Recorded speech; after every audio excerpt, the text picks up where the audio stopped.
ದರ್ಶನ್ ಜೊತೆಗಿನ ಗೆಳೆತನ ನೆನೆದ ಮೋಹಕ ತಾರೆ ರಮ್ಯಾ. ದರ್ಶನ್ ಅರೆಸ್ಟ್ ಆದ ಬಳಿಕ ರಮ್ಯಾ ಮೊದಲ ಬಾರಿಗೆ ರಿಯಾಕ್ಷನ್ ಕೊಟ್ಟಿದ್ದಾರೆ. ಹಳೆಯ ದಿನಗಳು ಚೆನ್ನಾಗಿದ್ವು, ದರ್ಶನ್ ಜೊತೆ ಕೆಲಸ ಮಾಡಿದ್ದೇನೆ, ದರ್ಶನ್ ಇಂಡಸ್ಟ್ರಿಗೆ ಲೈಟ್ ಮ್ಯಾನ್ ಆಗಿ ಬಂದು ಬೆಳೆದವರು.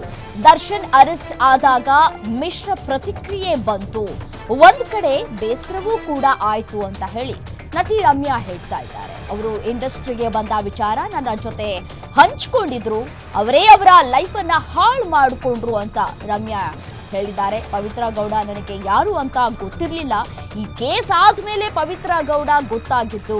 ಅವರಿಗೆ ತಾಯಿ ಮತ್ತೆ ಒಬ್ಬ ಮಗಳಿದ್ದಾಳೆ, ಯೋಚನೆ ಮಾಡಬೇಕಾಗಿತ್ತು. ರೇಣುಕಾಸ್ವಾಮಿ ಕುಟುಂಬಕ್ಕೆ ನ್ಯಾಯ ಸಿಕ್ಕಿದೆ ಅಂತ ಅನ್ನಿಸ್ತಾ ಇದೆ ಅಂತ ಹೇಳಿ ರಮ್ಯಾ ಮಾತನಾಡಿದ್ದಾರೆ.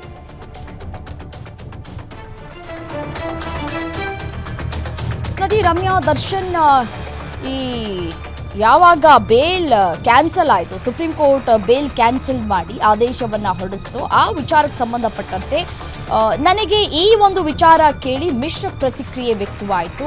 ಒಂದು ಕಡೆ ಅಯ್ಯೋ ಅಂತ ಅನಿಸಿದ್ರು ಕೂಡ ರೇಣುಕಾಸ್ವಾಮಿ ಕುಟುಂಬಕ್ಕೆ ನ್ಯಾಯ ಸಿಕ್ಕಿದೆ ಅನ್ನುವಂತಹ ಮಾತುಗಳನ್ನಾಡಿದ್ದಾರೆ. ಮತ್ತೆ ದರ್ಶನ್ ಅವರ ಜೊತೆ ನಾನು ಒಂದು ಸಿನಿಮಾ ಮಾಡಿದ್ದೇನೆ, ಆ ಸಿನಿಮಾ ಮಾಡುವಂತಹ ಸಂದರ್ಭದಲ್ಲಿ ಅವರ ಪರ್ಸನಲ್ ಲೈಫ್ ಬಗ್ಗೆ ಅವರು ಹೇಳ್ಕೊಂಡಿದ್ರು, ಯಾವ ರೀತಿಯಾಗಿ ಅವರು ಈ ಸಿನಿಮಾ ಇಂಡಸ್ಟ್ರಿಗೆ ಕಾಲಿಟ್ಟರು ಮತ್ತೆ ಅವರು ಬೆಳೆದು ಬಂದಂತಹ ಹಾದಿಯ ಬಗ್ಗೆ ನನ್ನ ಜೊತೆ ಹಂಚಿಕೊಂಡಿದ್ರು ಅನ್ನುವಂತಹ ಮಾತುಗಳನ್ನ ರಮ್ಯಾ ಆಡಿದ್ದಾರೆ. ಮತ್ತೆ ಈ ಪವಿತ್ರ ಗೌಡ ಯಾರು ಅನ್ನುವಂತಹ ವಿಚಾರಕ್ಕೆ ಸಂಬಂಧಪಟ್ಟಂತೂ ಕೂಡ ಅವರು ಮಾತನಾಡಿದ್ದಾರೆ.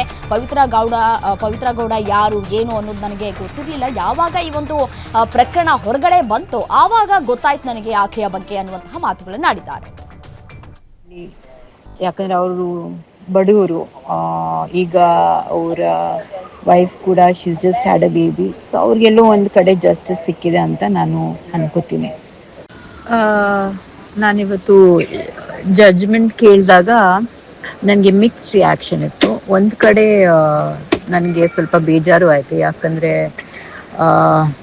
ದರ್ಶನ್ನು ಅವ್ರ ಜೊತೆ ನಾನು ಕೆಲಸ ಮಾಡಿದ್ದೀನಿ, ಅವ್ರಿಗೆ ಗೊತ್ತಿರೋರು. ಸೊ ಎಲ್ಲೋ ಒಂದು ಕಡೆ ನಂಗೆ ಬೇಜಾರು ಏನಂದರೆ ಅವ್ರ ಜೀವನ ಅವ್ರು ಹಾಳು ಮಾಡಿಕೊಂಡ್ರು ಅಂತ. ಯಾಕಂದರೆ ನಾವು ಶೂಟ್ ಮಾಡುವಾಗ ಅವರು ಕೆಲವೊಂದು ಹಂಚ್ಕೊಂಡಿದ್ರು ನನ್ನ ಜೊತೆ, ಅವ್ರು ಹೇಗೆ ಬಂದರು ಸಿನಿಮಾ ಇಂಡಸ್ಟ್ರಿಗೆ, ಹೇಗೆ ಏನು ಅಂತ. So I was actually very proud of him and his journey.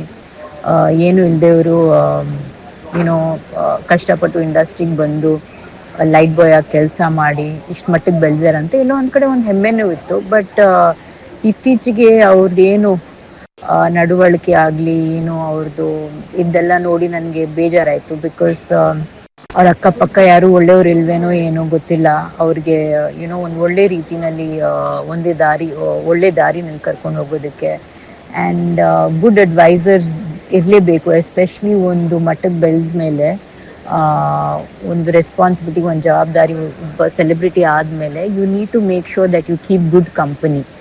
ಇನ್ನೊಂದು ಕಡೆ ನನಗೆ ಜಡ್ಜ್ಮೆಂಟ್ ಕೇಳಿದಾಗ ಒಂದು ರಿಲೀಫ್ ಅಂತಲೇ ಹೇಳ್ಬೋದು. ಯಾಕಂದರೆ ಇತ್ತೀಚೆಗೆ ನಾವು ಯಾವ ದಾರಿನಲ್ಲಿ ಹೋಗ್ತಾ ಇದ್ವಿ ಆ್ಯಸ್ ಒಂದು ಸಮಾಜ ಆಗಿ, ತುಂಬ ಕೆಟ್ಟ ದಾರಿಯಲ್ಲಿ ಹೋಗ್ತಾ ಇದ್ವಿ ಅಂತ ಅನಿಸ್ತು ನನಗೆ.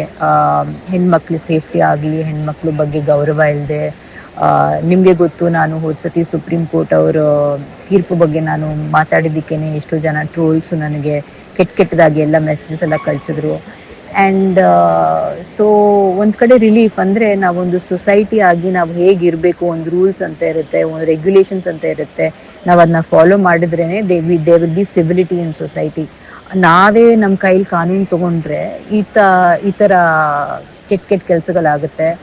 ಆ್ಯಂಡ್ ಸೊ ಹಾಗಾಗಿ ಒಂದು ರಿಲೀಫು ಅಂದರೆ ಇವಾಗ ಸುಪ್ರೀಂ ಕೋರ್ಟ್ ಅವರು ಪೊಲೀಸ್ ಆಗಲಿ they making observations, taking cognizance of these situations and they giving the right judgment. So ಅದರಿಂದ ನಮ್ಮ ಸಮಾಜಕ್ಕೆ ಒಳ್ಳೇದಾಗುತ್ತೆ, ಸಮಾಜಕ್ಕೆ ಒಂದು ಒಳ್ಳೆ ಮೆಸೇಜ್ ಹೋಗಿದೆ. ಏನಂದರೆ ನಾವೆಲ್ಲರೂ ಈಕ್ವಲು, ನಾವು ಯಾರೇ ಆಗಿರಲಿ, ದೊಡ್ಡವರಾಗಲಿ ಚಿಕ್ಕವರಾಗಲಿ ಎಲ್ಲರೂ ಈಕ್ವಲೇನೆ. ಆ್ಯಂಡ್ ನ್ಯಾಯ ಆ್ಯಂಡ್ ಒಂದೊಂದ್ಸತಿ ನಮ್ಗೆ ಅನಿಸ್ಬೋದು ನ್ಯಾಯ ಸಿಗಲ್ಲ, ಕಷ್ಟ, ತುಂಬ ವರ್ಷಗಳು ಕಾಯಬೇಕು ಅಂತ. But that is just the system and that's the process. But ಹಾಗಂತ ನಾವು ನಮ್ಮ ನಂಬಿಕೆ ಏನಿದೆ ಅದನ್ನು ನಾವು ಯಾವತ್ತೂ ಉಳಿಸ್ಕೋಬೇಕು. And we have to believe the justice will be served. So it's a mixed reaction for me today. But in the larger context of society and future, ಯೋಚನೆ ಮಾಡಿದ್ರೆ I feel like it is a good judgement. And actually ನನಗೆ ಪವಿತ್ರ ಗೌಡ ಯಾರಂತ ನನಗೆ ಗೊತ್ತಿರಲಿಲ್ಲ. Only after this Renuka Swamy I got to know. But ಒಂದ್ ಕಡೆ ಬೇಜಾರಾಗುತ್ತೆ, because ಆಕೆಯು ಒಂದು ತಾಯಿ, ಒಂದು ಮಗಳಿದ್ದಾರೆ. ಸೊ ನಾವೆಲ್ಲರೂ ಅದೇ ಹೇಳಿದ್ನಲ್ಲ, ಕಾನೂನ ನಮ್ಮ ಕೈ ತಗೊಳ್ದೇನೆ ನಾವು ರೂಲ್ಸ್ ಪ್ರಕಾರ ನಡ್ಕೊಂಡಿದ್ದಿದ್ರೆ ಇದೆಲ್ಲ ಆಗ್ತಿರ್ಲಿಲ್ಲ. ನಾವು ಏನಾದರೂ ಒಂದು ಕೆಲಸ ಮಾಡೋಕ್ಕಿಂತ ಮುಂಚೆ ನಾವು ಯೋಚನೆ ಮಾಡಬೇಕು, ಎಸ್ಪೆಷಲಿ ನಮ್ಮ ಫ್ಯಾಮಿಲಿ ಬಗ್ಗೆ, ನಮ್ಮ ಮಕ್ಕಳ ಬಗ್ಗೆ, ಫ್ಯೂಚರ್ ಬಗ್ಗೆ. ಆ್ಯಂಡ್ ಕೋಪ ಬರುತ್ತೆ, ಎಲ್ಲರೂ ಲೈಫಲ್ಲಿ ಎಲ್ಲ ಒಳ್ಳೇದನ್ನೇ ನಡೆಯಲ್ಲ, ಕೆಲವೊಂದು ಘಟನೆಗಳು ನಡೆಯುತ್ತೆ, ನಮಗೂ ಫ್ರಸ್ಟ್ರೇಷನ್ ಆಗುತ್ತೆ, ನಮಗೂ ಇದು ಬರುತ್ತೆ. ಬಟ್ ಹಾಗಂತ ನಾವು ಕಾನೂನ ನಮ್ಮ ಕೈಗೆ ತಗೊಳಕ್ಕಾಗಲ್ಲ. ಒಂದು ರೂಲ್ಸು, ಒಂದು ರೆಗ್ಯುಲೇಷನ್ಸ್ ಅಂತ ಇರುತ್ತೆ, ಅದ್ರ ಪ್ರಕಾರ ನಾನು ನಡ್ಕೊಂಡು ಬರಬೇಕು. ಅದರಲ್ಲೂ ನಿಮಗೆ ಫ್ರಸ್ಟ್ರೇಷನ್ ಆಗಬಹುದು. ಬಟ್ ಹಾಗೆ ನೀವು ಮಾಡ್ಕೊಂಡು ಹೋದರೆ, ಒಂದು ನೀವು ನಿಮ್ಮ ಜೀವನ ನೀವು ಹಾಳು ಮಾಡ್ಕೋತೀರಾ, ಇನ್ನೊಂದು ಸೊಸೈಟಿಗೆ ಏನು ಹೇಳ್ತೀರಾ. ಪ್ಲಸ್ ಇವಾಗ ನೋಡಿ, ಅದೇ ಥರ ಬೇರೆಯವರು ಮಾಡ್ಕೊಳ್ಳೋಕೆ ಶುರು ಮಾಡಿಕೊಂಡ್ರೆ ಯಾವ ಥರ ಸಮಾಜದಲ್ಲಿ ಇರ್ತೀವಿ ಯೋಚನೆ ಮಾಡಿ.